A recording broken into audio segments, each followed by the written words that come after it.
Welcome to Beacon of Creation, a weekly podcast on game design through the lens of Magic the Gathering. I'm Tim. And I'm Brad, otherwise known as Red Bay. Hey, you're back. Yeah. And you're back not quite for the Design League, but maybe something that's like kind of a cousin of Design League. Well, I had to come out of the kitchen to record the podcast for this one. Saw a lot of flames spurting out from the other room. You had to like corral a devil and like an angry patron in from the other room. Oh, they like it spicy, maybe spicier than I thought they would like it. Yeah. We're talking about this week about You Make the Pack, which is a thing that we ran in the Discord for a couple months. The sort of the way that this event was set up. Well, maybe I'll just read what was posted in the Discord. Every few days, a thread opens with submissions for the next slot in the pack. These slots are unstructured and don't follow an order, though everyone is free to agree to organize specific slots.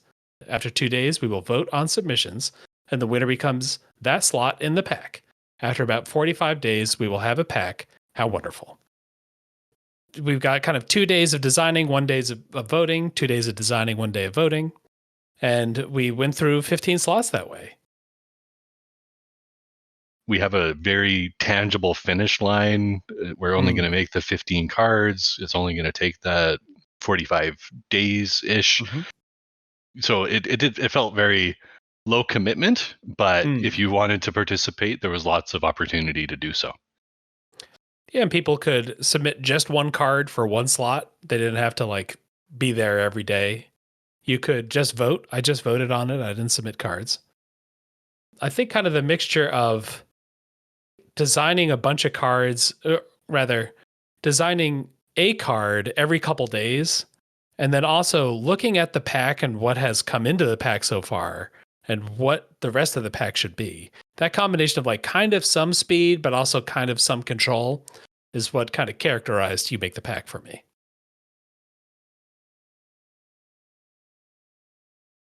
And actually, the kind of the second message that got posted after the event started was from you, which was to make Beacon of Creation World, Vigilance, Dirtly Tokens, Pun Cards, Squad, and Doors.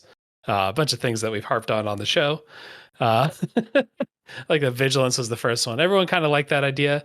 And then what more Dirtly Token is there than food? And then we had our first slot was from I think Mono Whiteboarder. What was that card? So that was Add a Kick for a single red mana instant.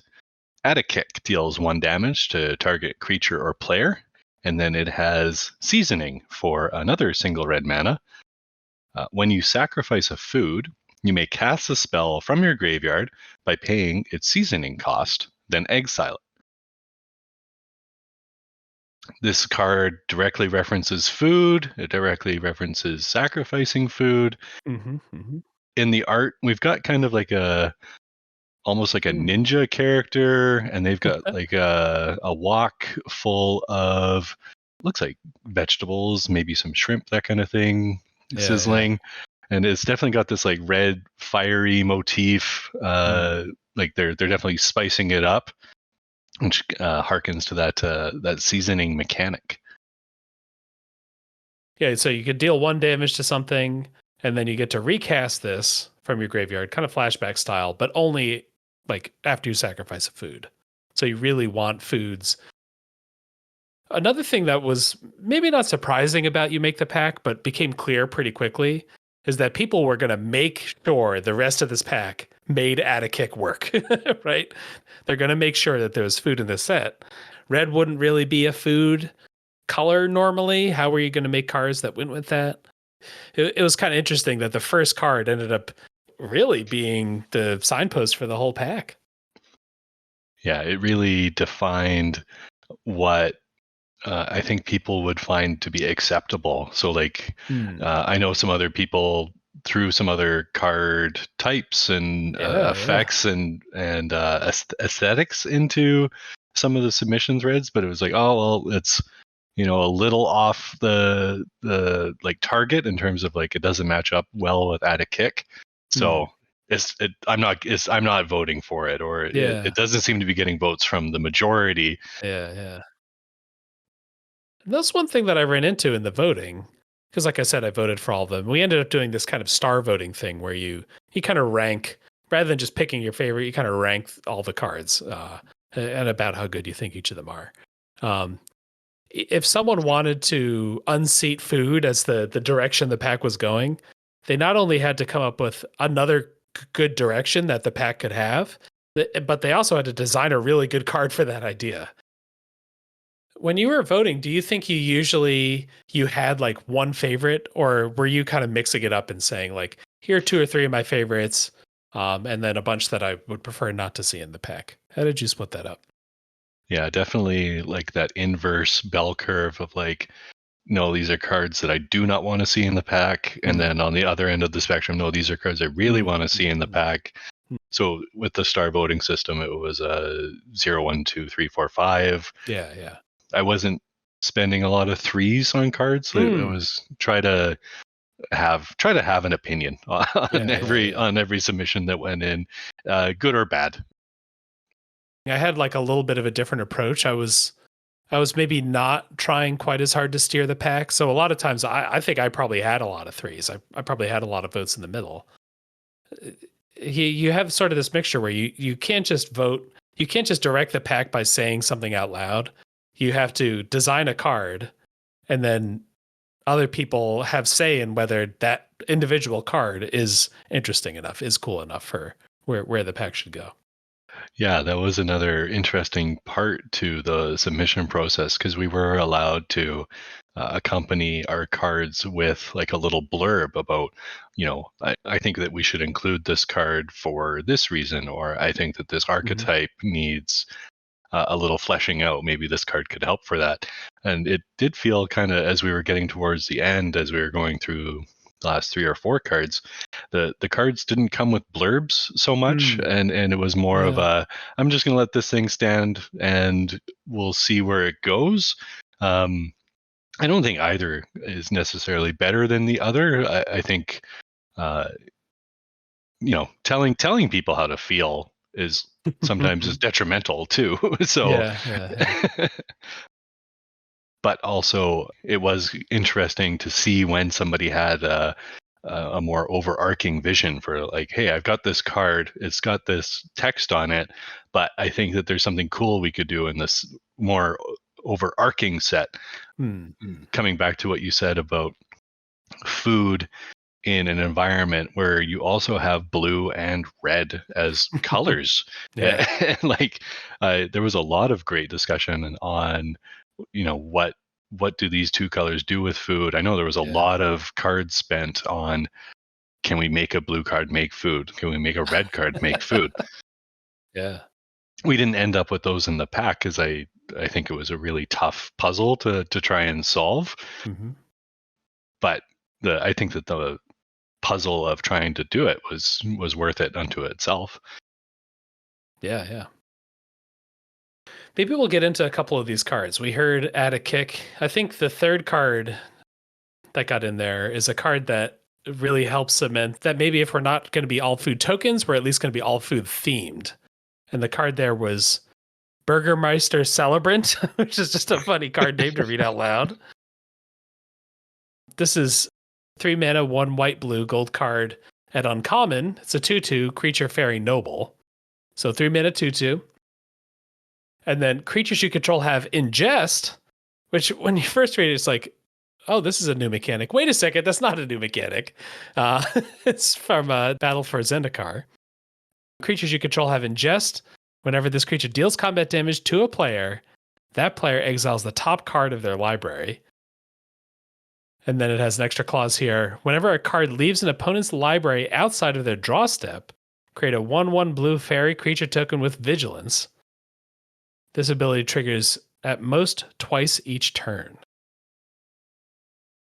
Yeah, what I really appreciated about Burgermeister Celebrant was the use of the word celebrant, and then the art depicts this colorful character wearing like carnival type clothing. You've got like big blue feathers, and it to me, I took it as, hey, maybe we're opening up that, there's this food theme, and that's part of it, but like we're at a festival or we're at a circus or something like that. There's lots of stuff going on, and we could really lean into having a big group of people together at a celebration. Maybe this is a celebration event set, maybe like the vampire wedding kind of idea, but maybe with a more food related, maybe a food competition, maybe a chopped or something like that.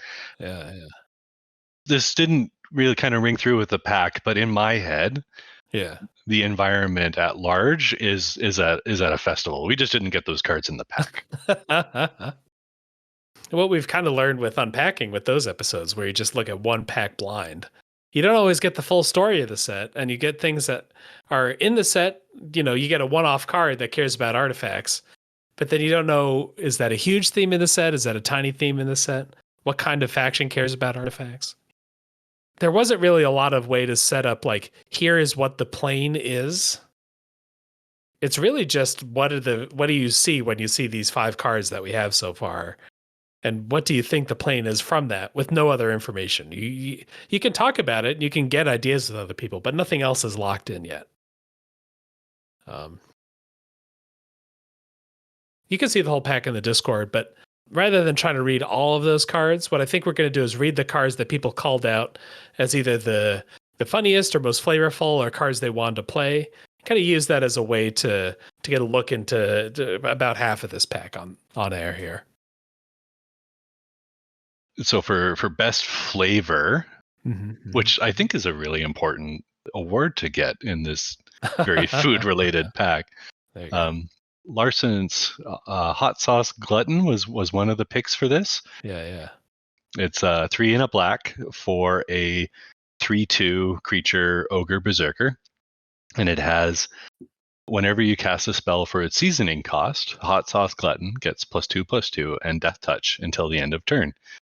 With the flavor text, watch out, he's gonna burp.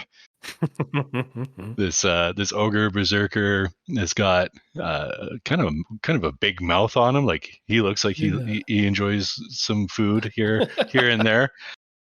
There's that the hot sauce and the seasoning, and then the getting bigger, just kind of ringing through as like maybe breathing like sriracha fire or something like that when you eat the food with the extra seasoning on it. The glutton, whenever you cast a spell with seasoning, so it's like sort of whenever you flash back a spell. I don't know if we've seen that on a creature before. Can you remember that? Yeah, this is kind of an interesting spot for a card to be. And in an interesting place for like a black common to be too, in terms of like signaling a very interesting archetype. It pairs well with Add a Kick. Add a Kick does the thing it does for a really cheap cost, so you can get that +2/+2 efficiently, and then it's dangerous. Like, this thing turns into a 5/4 death touch. I think that's a pretty big creature in the red zone. Big. I don't know that there's like a big monster who loves eating. Big monsters get to eat too in food world. Even though he looks pretty evil, somehow that it's in food world and his name is Hot Sauce Glutton makes him more of a buddy. He's just hungry.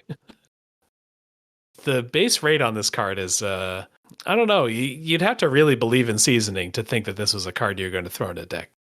4 mana 3/2. That's pretty small. And then it's whenever you cast a spell for a seasoning cost, so you have to also generate food and also have seasoning cards. And I think the overall wisdom was maybe that like the slightly pushed commons were going to beat the not pushed commons. But I think in this case, something else went out, something besides just power level 1. We had another card get highlighted for its flavor. Man, the flavor double meetings are really going to kill us this episode. But we've got Fast Food Familiar, which is a little buddy juggling a burger. He's got some horns. He's a little imp. 1 and a black for an artifact creature food imp at uncommon. He's a 3/2. Flying in haste. Then after your draw step, tap Fast Food Familiar unless you sacrifice a food. And then because it itself is a food, it can also do 2 and tap sack. Gain 3 life. Never worry about leftovers again. Just to imp hold the burger. We're already like halfway there. Like it's just I don't know where this art came from. A big question in any food environment is like, how are you supporting the aggressive decks? Because if everybody's got an extra 3 to 9 life every game, it's tough for those decks that want to end the game quickly to do that. So like a 3/2 flying haste for 2 mana is like a good way to at least eat up some of those food chunks. And then it itself being a food has that strategic implication of, well, I can't get in anymore with this thing. It's costing me too much. I'm going to sack it as food to, gain some life, maybe trigger some seasoning. So it's a very neat little package, and it does a lot of different things all at the same time. You get your 3 damage when you first play this because it has haste. So you're at least getting something. And then either you're using up your food, so you're kind of giving up on 3 life each turn from here on out, or it's the food for somebody else. So I guess the pivot potential is pretty high on that. Maybe the other thing that we're kind of learning about what people decided when they thought about like, how do we make Food World without Board Stall World? With the Hot Sauce Glutton, you're kind of committing to eating the food like on your turn. Whereas I think the food play pattern sort of fits normally in the, I have removal spells, I have card draw, I have activated abilities. So I'm going to wait until the end of my opponent's turn to crack anything. Like a very low committal gameplay style, which, you kind of associate with longer games, right? My opponent has all their mana up. Well, maybe it's because they have a food, but maybe it's because they have some combat tricks to blow up my attacks. So I won't attack this turn. But with the Glutton, with the Fast Food Familiar, we're pushing a little harder in the direction of like committing to using up your food on your turn in order to maximize your cards. So food as a mechanic has had its time in the sun, both in Eldraine and in Lord of the Rings. But I don't think in either environment they were super successful in not turning food into a slug. So I really do appreciate the attempt in this You Make the Pack to like give food some other outlets and try to push it into an aggressive direction. I don't know if all of the cards in this pack also speak to that direction as well, but this is just one pack, right? We've always got that in our back pocket of don't worry, the rest of the set is very well laid out. It's perfect. I think you get to sometimes if you're working on a custom set or you're giving feedback on someone else's custom set, like it can be really challenging because you kind of have to justify, hey, does the environment actually support this theme? You have to actually know, are there, does Black have access to 4 seasoning cards to make Hot Sauce Glutton work? And does at least one of its color pairs also care about seasoning? Here we just get to say yes. We don't have to design those other cards. They just exist. We're in Magical World. They're in the other 254 cards or whatever that are out in the environment. Whereas once you get into the details, maybe it is a pretty challenging thing to do. Lord of the Rings, like, it really wanted food to work, but it was functionality-wise, it was near the bottom in terms of the color pairs and themes in the set. Another kind of category that we had were funniest cards. And one of them from there was Starving Caterpillar, which is a reference to like a kid's book, Very Hungry Caterpillar, which I still kind of remember from when I was a kid.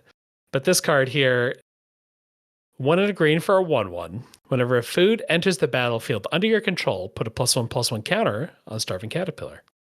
And then 1 and a green, sacrifice a creature, create a food token. Normally, I would think sacking a creature to get a food token would be a pretty big downgrade. But here, we got something going. Notably, it's 1 and a black, sacrifice a creature to create a food token. 1 and a black. Whoops.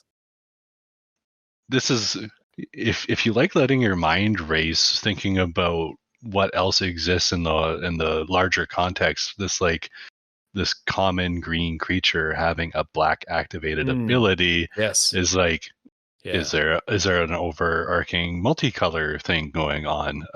Is this a part of a Yeah. horizontal cycle where all Yeah. the cards with an off-color activation? That's the kind of thing that I really enjoy when I'm looking at these things, like trying to figure out, well, Mm. what is Starving Caterpillar doing, and what is Starving Caterpillar saying about the set, in addition to just being this lovely reference to the children's book. Mm. But I can't help but agree with you in the sense that sacking a creature to make a food, so that's saying like food is worth a lot then, right? Yeah. Like Yeah. you need a ton of food on the battlefield to make this super interesting anyway. Yeah. Yeah. And then when you kind of like process the card some more, if you just have an ability, 1 in a black, sack a creature, put a +1/+1 counter on this. Well, this card kind of gives that to you if that's all you really need. The ability to just like eat your other creatures mid combat or something in order to grow this caterpillar. And you also get a food. It's something that's like a funny read, which maybe is like a little, it's a little dessert for designers, right? Why would you design a card like this? Oh, wait, that's why you would design a card like this. The Starving Caterpillar was from Sage Bee, and Sage Bee also made another funny card in Dining Dasher. Red for a 1/1 creature goblin rogue, and it has haste and it has ingest. And again, that's whenever this creature deals combat damage to a player, that player exiles the top card of their library. And the flavor text, grab and go meals are my favorite. The Dining Dasher, that's you eat at a restaurant and then flee when your bill comes when the waitress isn't looking. Or maybe DoorDash, the big company that contracts out delivering food. Yeah, lots of room for puns in like food kitchen Yeah. set. Like Dining Dasher is like if you say it the right way, it even sounds like Dine and Dasher too. Like that, you get like Dine the in. double whammy. Yeah. Yeah. And then seeing ingest on this like little red goblin is Yeah. it too feels kind of like a little designer nod. Like, yeah, you wouldn't really see this in many other sets, but it's something that's special to this You Make the Pack set. Yeah, yeah. When you're in there looking at cards every couple days, voting on cards, giving feedback, having ingested 3 colors is an even bolder statement than it was when it was just like a blue, white, gold card. Well, it's also in red. We're really saying something about what this set wants. If it has 3 colors of ingest in there, how are you going to pay off 3 colors worth of ingest? What is ingest doing? Why are we exiling stuff? Why does exiling stuff matter? And we didn't really get an answer, but we could just believe that there's an answer. So the secret tech there is like, okay, everybody's life totals are artificially inflated, so we're going straight for the library. We're okay. So is 33 cards left in library functionally the same as like 30 life? Probably not. But if you want to think in the overarching set, right, that there's that red dragon that ingests like 10 when it hits or something like that, there we go. Now it works. Yeah. And you could even imagine there's a blue-white mill theme someday that could maybe exist. Yeah, Dying Dasher. What a little goofball. The last card category that we're asking nominees for was cards you want to play, like cards that say, like, put me in a deck now. And 2 cards that got shout-outs here. One of them was the rare Devilish Tutor. 1 in a red, exile the top 13 cards of your library. You may play one of those cards this turn. So a really deep impulse draw. Like in limited, I don't know how different this is than a Demonic Tutor. Like I get that it's strictly worse. Like you're looking at half your deck at that point. It's I guess the real kicker here is you may play one of those cards this turn. So like this turn, yeah, you got to be into some late game mode. But very red flavored card. Like looking at that many cards, and how are you planning ahead? I think that was kind of a cool card cool part about this card where it's so not black is the feel of it. Yeah. It's a good niche. The 13, we love that. The unlucky 13. And then this card was designed by Bradley Rose. Oh yeah. And then the last one that we got from these highlights was a really unusual one, which was a token. So we ended up with a 14 card, 1 token pack, maybe new Murder in Baldur's Gate style play booster. A token beating other cards, I think, is kind of an achievement in itself. And it's because we got a little bit of unaction in this card. It's called Secret Ingredient, and it's a token artifact mystery food. It has the normal food text. 2 tap, sack this, you gain 3 life, but then also then peel to reveal. And you've got like what looks like a little piece of tape on this token here, and presumably some mystery rules text underneath. This was kind of contentious as we found out afterwards, but I really wanted a card that was out in the left field to be in the you make the pack. It really felt like you needed to be in the food realm to get a card into the pack. So this felt like you have no idea what it is, and maybe we won't get any cards in the pack to tell you what it is. So no one will ever know what it is. And that came true. We don't have any cards that refer to secret ingredients in the other slots, right? Yeah. We had submissions for it, but none of them made it in. Yeah.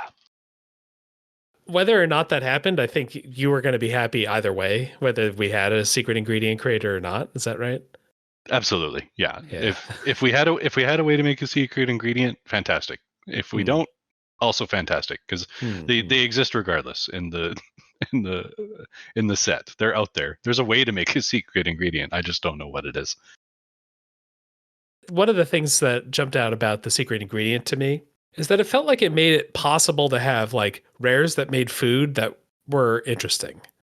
One of the problems I think with food sometimes is it's hard to make a rare level effect that makes food. And if you just make like 5 food at the same time, well, you're not going to have time to crack it. And then you just become like an artifact deck that's like triggering artifact fall over and over. It makes the food token from one of the least interesting things to like a mystery thing. It could be still kind of not that good, but it also could be quite good. It could be like a really cool token underneath. It could even be a food. Yeah, maybe you gain another 3 life. That would be pretty funny. That's a good idea. I was actually curious what the food should do. So I just asked the Discord to do my work for me, which they graciously did. I think one of the things that jumped out early on about the secret ingredient that Wobbles had mentioned in the Discord was that there might be some space out there. There might be like a place for un-ish elements that only affect a draft. Like, we're not trying to redefine Commander. We're not trying to redefine Legacy. We don't need Modern to blow up. Take the initiative, kind of like made a bunch of Legacy playables out of really complicated cards. The Mind Goblin or whatever, the uncard that made its way into older formats. But what if you just had something to make draft fun? So you could have this extra, maybe in the neighborhood of plane chase element to a set without affecting the entire Magic ecosystem. Yes, I think ultimately it is an uncard, and I think ultimately it is using unmechanics. But it is interesting to think about an environment where you have like how many of these cards in these packs are like throwaway cards. Now Larson's suggestion that it's just cumin underneath the sticker, so like kind of a scent or a flavor, that's super fun too. I'm just as into that. That it's just smells underneath it. There's nothing else. But before we quite move on from the kind of dreamy design space part, is you might basically just have another version of a token that you only use while drafting. Whenever you draft this set, you just replace all food creation with secret ingredient creation or something like that. But then when you're outside of draft, it just makes food. So you kind of have this kind of mode switch depending on whether or not you're in draft or not in draft. Or maybe we don't even need in every draft. Maybe we just add this into some drafts for fun. You can imagine a pre-release pack that has like 8 sealed secret ingredients in a clear kind of cellophane pack that you use just for that pre-release event. And it just drops in. You can even have the cube that uses food cards from other set, but now, the Lord of the Rings food cards also make secret ingredients. Maybe I'm harping on it too much, but I felt really strongly about the potential of that concept. Yeah, we could have the scent packs. As someone who can't smell very well, I actually couldn't think of like, what is cumin usually in? What would I recognize that has that flavor? Chili, Chili. taco meat usually. Okay, taco meat. Okay. Yeah, Okay. yeah. I feel like with chili, then now we're up to like 8 different spices, and now I won't be able to tell what's going on. Oh, sure. Yeah. Plenty of people jumped in with just Eldrazi spawn. that was like kind of gross, right? Imagine like a worm in your apple, but it's a Eldrazi spawn in your orange. Maybe the Iron Chef kind of stuff, like a food challenge show, like a game show. You're given a secret ingredient and you have to work with it, whether or not it's weird. Well, this time you're cooking with Eldrazi spawn. It's got to be devoid of taste, right? Are Eldrazi flavorless? Is there? Do we have any magic cards depicting eating Eldrazi? It's usually the reverse, right? Yeah, yeah. Maybe there's like a 5/5 out there that's chomping on a Eldrazi or something. Juliet, of course, the design workhorse that they are, just hit us with a bunch of effects that maybe could go under there. Each player loses life equal to the life you've gained this turn. Add 3 men of any color. Investigate. So we've got food that gives you life, and then also you investigate and make a clue. There's you bit into the piece of cake, and it was the key to get you out of your jail cell. You may activate an ability of target permanent you control without paying its mana costs. That's exciting. Surveil 2. Create a tapped 1/1 spirit creature token with flying. I guess, yeah, creating tokens popping out of the mystery ingredient. This could be a fun thing. I'm just loving the idea that like we have the most boring token there is, no offense to food, but the most boring token that there is, and it's going to have a spin the wheel on it. We're going to do something unusual with it. The Black Lotus text underneath that peel to reveal is really fun in terms of like it could be something as simple as like you create another food and you're like, come on, really? And then the person across from you cracks theirs and it's like, oh look, Black Lotus. Yeah. Just the other thing that's kind of wild about that is if you're trying to play the end of your opponent's turn food eating lifestyle, that's when like Black Lotus is probably the least useful. You want Black Lotus on your turn. You want that mana back so you can cast creatures and sorceries and stuff. Mm-hmm. Putting other things under the secret ingredient, the peel sticker, it allows you to do things that if you know what's coming, you can plan too much. And if you don't know what's coming, you could kind of gear the effects towards like solving some of the problems you might have with food in a draft environment. And I don't know, the potential's just so high. I'm just loving it. Kiyoshi had a fun one here. A caption on there, what am I supposed to do with squid? And then rules text, each player mills 3 cards. So that's maybe more of the Iron Chef flavor of the ingredient under there is squid, and you're like a classically trained chef, and you're like, I don't know what to do with this. I'm mentally devastated. I'm going to mill 3 cards because I can't handle this game show right now. The use of flavor text in there it really, really speaks to me. I think that one's really fun. Like you could do all of Juliet's with little flavor captions, and I think they would work too. Yeah. I almost want to peel away like the picture, and then it like the picture has like what's inside of the secret ingredient, and then a little bit of rules text. Oh yeah. Like if the sticker was over the art as well, yes, that'd be very fun. Yeah. Or like a pop-up book where you like pull a tab and the thing that's in the box pops out. I'm just riding so high off of the potential of this. I don't know.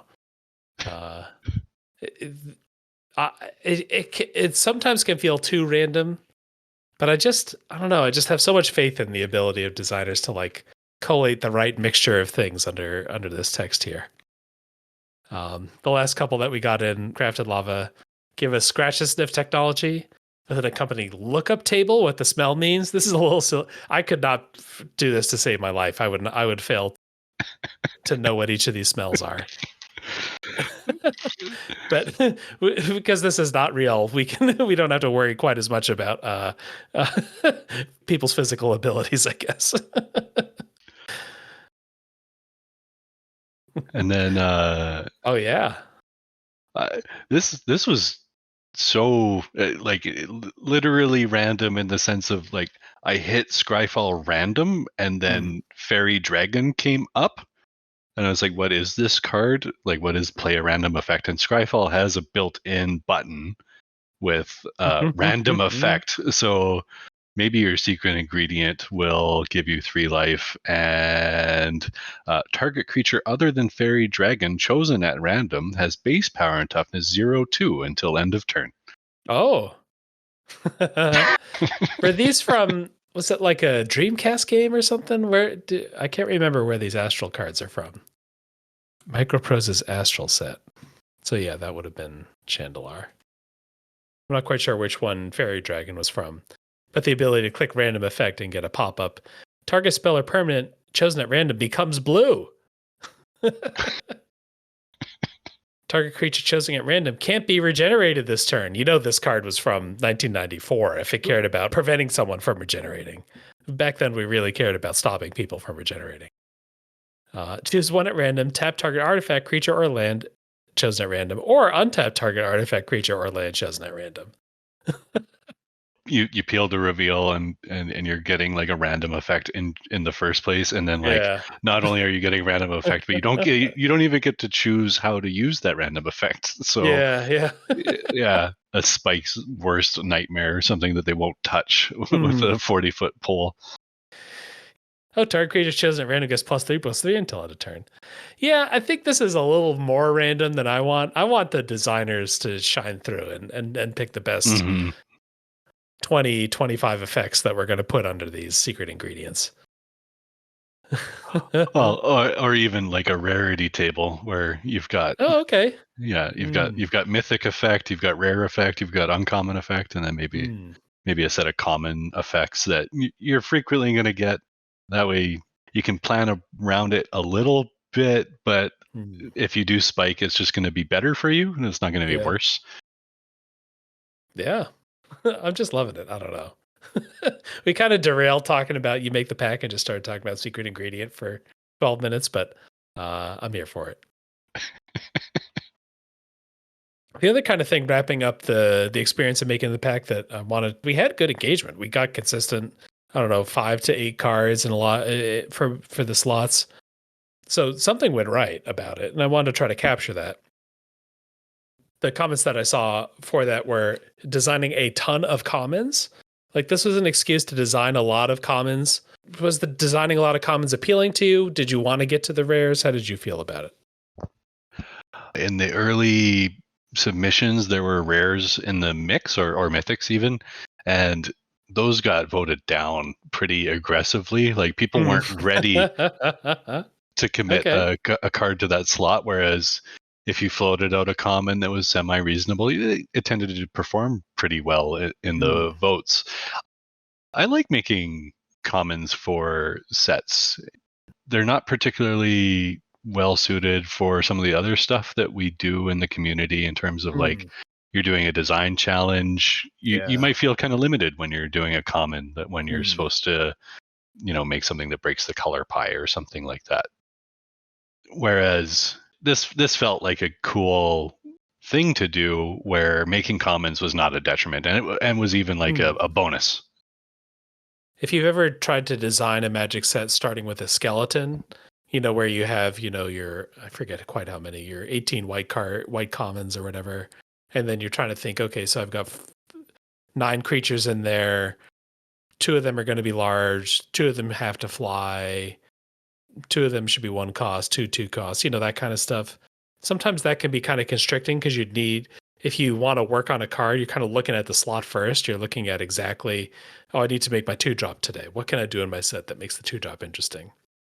But here in You Make the Pack, you're designing commons, but you're not really constrained by that skeleton concern. You don't have to worry about, oh, we've already designed a 2-drop. We shouldn't design another 2-drop. You're just kind of making whatever feels good for the direction of the pack.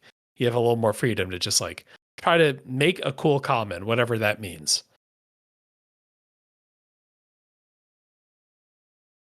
Another thing that someone pointed out was the quick turnaround. You have 2 days to design the card, and you don't have to design for every slot. But if you want to get in there, you got a little bit of a constraint. You got a little bit of heat. You don't have the whole month to think about it, but you kind of got to get it done. Yeah, it was. Let's put something in there, and even if it's not the ideal card, just make sure to get a card in there, because if you do run out of time or whatever, then you've missed out on at least seeing how that card performed in comparison to some of the other cards. As we got kind of later on into the pack, I actually had a mental flip of, I'm going to leave it alone and just sit on it and think about it and think about the pack. The other note on here was thinking about new cards to help make themes connected to the other cards and mechanics. From Add a Kick to Fast Food Familiar to Burgermeister Celebrant, we were in a very open-ended pack in terms of there's lots of rarity slots available. There was lots of colors that hadn't been touched. There was lots of mechanics that we were still fleshing out. But as we were kind of getting to the end, and I think Indulgent Gourmand, this raccoon card was like the last card to make it in there. I was just like, we just don't have enough white cards. So like, I'll make a white card to fill in that slot. But it's hard to do that if you're just firing off, shooting from the hip kind of idea. Yeah, people started to get the analysis going on what the pack was missing, which is fun. Either between what people designed and what people voted for, I guess you kind of also were constrained with what you could design, because you wanted it to fit in with the rest of the pack. You wanted it to cohere with a set that might exist. We asked for a bunch of feedback afterward. And then a thing that I didn't consider because I was designing my own cards, I think Alexis brought up, like, should you be voting on your own cards? Like, you're looking at 6 or 8 cards, one of them is yours. Should you just be giving yours a 5 every time? Should you be not touching it at all? What's the protocol here? And I guess there's kind of pressure. If you give your card a 3, then it's less likely to get in there. If you don't give yours a 5, then why did you submit it if it wasn't the perfect card? Having come out of Card Coliseum on the Magic Set Editor server, where it was very common practice to vote for your own card, I was voting for my own card in this. Yeah. As long as we're explicit on what we should or shouldn't be doing in that context, it's going to give everybody at least the same fairness when it comes to like a vote collection kind of thing. Designing activities to do with Beacon is like game design itself. We have to like make it fun. We have to make it fair. We have to make sure that everybody's on the same playing field and doing the right thing. And we don't want people to feel bad because we didn't give voting guidelines. Like, we got to fix that.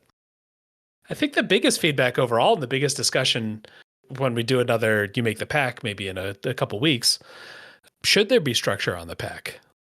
The way that I sort of designed it is the least structured thing that I've ever made, and it's almost like anti-structure. Like, I'm not giving you what color you should design next. I'm not giving you the rarity. People converged on a really thematic pack despite all of that freedom. Some people wanted a little more structure, especially early on. Or maybe not even structure, but just like a whack on the side of the head style. Like, hey, today we're designing a card with Bloodthirst. Or today we're designing a gold card. Like a starting point. Something that came through this pack was food, kitchen, cooking. These themes are like really being hammered home on many cards. Is like, how do we get out? Like if we want this world to feel a little more robust, but the only cards getting voted in are these food specific cards, could we have like a corporate Tim Riley come down and say, we really like what you guys are doing. The set's going great, but dogs, we got to get more dogs in the pack. Like, and I think that that's kind of a fun way to like throw curveballs at the designers. Yeah. The other thing that I was feeling, again, as we were kind of getting into the later stages of the pack, was I'm going to make my card. It's going to go into the submission slot. And do I give feedback on other people's cards, or do I request feedback on my own card? And it just kind of got into this regimented, I'm going to make a card, I'm going to put it in there, I'm not going to say anything. It's going to stand up or not stand up by itself, and we'll see how it goes from there. And it would be kind of nice to like have that back and forth, even forced on the people doing the cards. So having a prompt might be, and even if it's not on every card, like maybe it's the third card or it's the seventh card, and just like, hey, just do something else right now, folks. Yeah, that's interesting. Maybe just a couple of those slots, like maybe like 2 or 3 times in the pack. That's interesting. I'm maybe open to that. I think a suggestion that I saw that I think you could do in an event like this, but I'm maybe not ready to do that yet, is like agreeing on themes and things like that ahead of time. And I could see the power of that. Hey, we haven't made Underwater World yet. For this, you make the pack. It's got to be an underwater first world. It can have other pieces to it, but this is what we're locking in. Another thing that we're going to add as something that's locked in is that we have to have an enchantment theme. How would you actually enforce that? Does the first card have to meet that requirement? Well, and the thing that's jumping out at me as potentially a challenge is like, are the first 6 cards all underwater enchantment cards? And like now your pack is like okay 50% filled, and it's all themed so specifically that it feels kind of flat.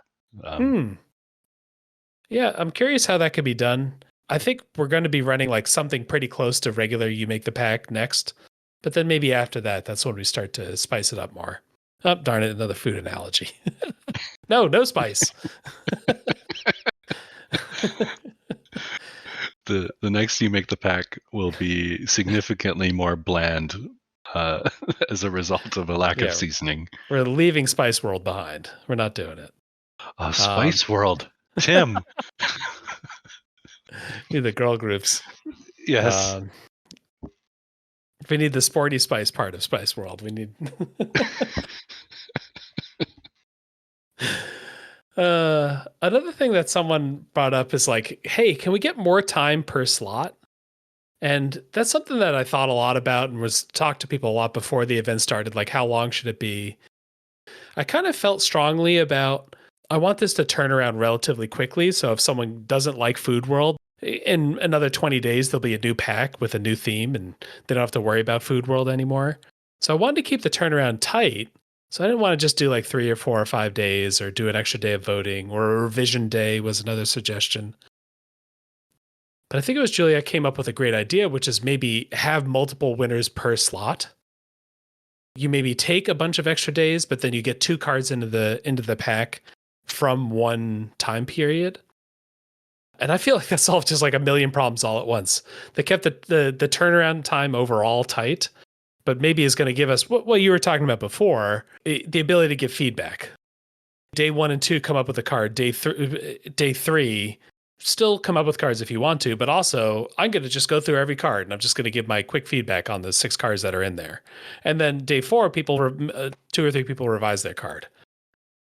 Whoever wants to, no one has to. Now you have time to like react to feedback, whereas 2 days was a little too short to react to feedback. I thought that another cool thing about the 2 winners at a time style, that we came up with 15 cards in this pack, but we probably were in like the 50 to 80 cards like designed for the first You Make a Pack. And it's like, how much did we leave on the cutting room floor to make this pack? What I like about the 2 winners per submission is maybe you were close on a vote. Now maybe that card just gets in instead of, and maybe some conversation on like, hey, I would have voted for your card, but I would like you to change this little bit. Now you're just resubmitting a card from a previous thing instead of doing like a wholesale, like, okay, well, now I got to do this whole other thing now in order to make it into the pack. Yeah, that makes sense. Like, instead of like 10% or 20% of the cards that were designed making it in, maybe we get that number a little higher, and also we get a little more revision on those cards. The other kind of tweak to that, which I'm feeling pretty good about, that is maybe don't go 2 winners until you're a couple slots in. So the style that I proposed was for the first 3 time slots, you just do 1 card, 1 card, 1 card, and then you start doing 2, 2, 2, 2, 2. One of the things that I think people ran into on slots like 2, 3, 4, 5 was it was hard to come up with like a brilliant new vision for the other half of this world in 2 days. We all wanted something to break free from Food World, or to mix Food World with a second component, Underwater World or whatever. With 4 days and a lot more discussion time, you have the opportunity to like look at the first card and say, that's a cool card, and we'll get to that. We're going to, do food in this world. But while we're doing food, why don't we also do Dog World along with it? And so now we've got the dog mechanics and the food mechanics, and we had time to come up with those in the first couple packs. And then once we get a little further in and it's starting to lock in, we learn people want to lock in and they like locking in. And that puzzle's fun. Then we go a little more, then we go faster. We take off and we zoom along. Yeah, I especially like the first 2 or 3 slots being single because they were so pack formative in the first pack. Like they were very important to what the overall pack was going to feel like. So yeah, I'm pretty excited about it. This first pack was already super fun. Just logging in every day, looking at the cards, voting for the cards. I spent a lot of time figuring out what scores I wanted to give. Now I'll have a little more time. Maybe I'll try to jump in there with some feedback each time around. And I hope everyone had a good time. I always try to say I usually at these kinds of events just kind of stick to voting, stick to administrating. I could always use more people on the voter squad, more people on the emoji squad. Just who maybe don't have the time or the energy to come up with cards, but just want to jump in there and support people and throw your opinions in there, with a 3-minute time investment instead of like what would you say, like a 20-minute time investment to design a card. Anything else on You Make the Pack before we wrap up? So you could have an absolutely horrible idea free from me, where the third. I'm looking back at thread 1 on You Make a Pack, and I know Platy people submitted Peasant's Lieutenant, which is like the soldier card that cares about cheap creatures, things with mana value 1. So you could actually just have 2 You Make a Pack spawn right off the get-go, right? Like this was the second best performing card, so that's its own pack. And watch it just spread out in this big, Marvel Cinematic Universe style multiverse where now you've got thousands of You Make a Packs just coming off of second place finishes over and over and over again. Yeah. Huh. Yeah, how different it could have been. So don't do that. I think that's silly. Each of the first cards all create their own separate channel. We need Doctor Strange to help with that. If people do have more ideas for You Make the Pack, of course, jump in the channel. I think we'll probably kick it off in the new year just to let people get through the holidays without feeling like they have to log into Discord while they're at their family's house. But if you do want to design some cards, we always have our monthly design challenge. We get those design challenge entries and then we read them on the podcast once a month. We review them. So if you'd like to get your card read on the podcast, this is the way to do it. Our December design challenge. Well, why don't we have you read that? Do you mind reading that for us? So we've got December. Design a monocolor card that produces an off-color effect. through the combination of 2 on-color effects. Hmm. And then we've also got Juliet's bonus points, only 2 mechanics. You can only use either Kicker on or Monstrosity, as those are the only mechanics that exist in Magic the Gathering. Yeah. And then we also have Platy's bonus, which is December. Make it care about the snow, which that's near and dear to my heart. Oh, okay. Yeah. Do you think you build a snowman maybe every year, every couple of years? I built a tiny snowman with our first snowfall this year, and I'm excited to do a bigger one when we get a real good dump. The idea of this design challenge, you're trying to combine 2 things that the color's allowed to do, but together yields an effect that maybe is not quite in that color. The classic one that we've been using is, blue bouncing a thing to the top of an opponent's library and then also making the mill. So, hey, take that card, put it in your graveyard. That's a little too close to destroy.